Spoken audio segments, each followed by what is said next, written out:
rumampanan po ang magagandang dalaga sa kanya-kanyang barangay na kanilang i-representa. Kita naman po natin na full support nga po ito. Kanya nga pong hiyawan ang mga barangay. So kita naman po natin na sana all napaka-slim ni Beyonce. Kahit anong isuot niya ay wow, napaka-sexy. Bagay na bagay nga po sa kanya. So sana mapanatili ni Beyonce ang kanyang figure na ganyan ka-sexy. Kasi ang gandang tignan, no?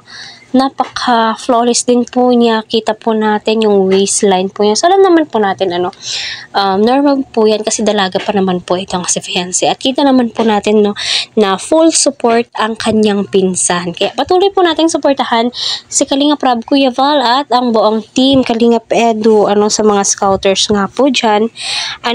So, ito pong video na to ay credit nga po sa pinsan ni Beyonce.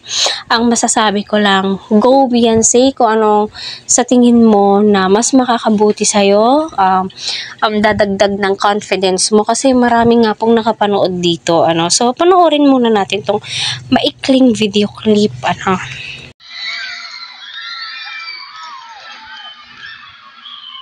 Beyonce, purong uno!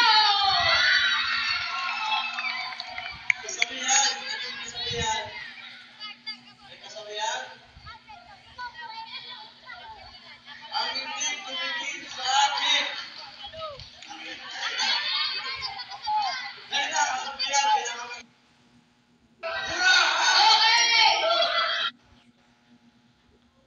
ayun po mga kalingap na napanood po natin. Napaka-sexy ni Beyonce. Bagay na bagay nga po ang suot niyang pantalon at saka damit. So, di po masyadong makita yung mukha ni Beyonce kasi nga po naka-all black din po siya at gabi na po. At saka yung lighting po ng camera ng pinsan ni Beyonce. At least, na-update po tayo kung ano po yung kaganapan. Ano yung nangyari sa liga ng barangay. Kita naman po natin yung hiyawan, suporta ng bawat isa. Go lang Beyonce, andito lang po kami ng mga supporters mo na handang manood at syempre magbigay ng mga positive advice na makakabuti sa'yo at dadalhin mo hanggang sa lumaki ka, my God. So, yun naman po talaga yung hangarin po natin kasi almost nakasubscribe or supporters nga po ni Beyonce ay mga senior citizen, mga nanay, so alam naman po natin kapag sila ang sumuporta, kapag sila ang nagsalita, my God, totoong-totoo po at bukal sa puso.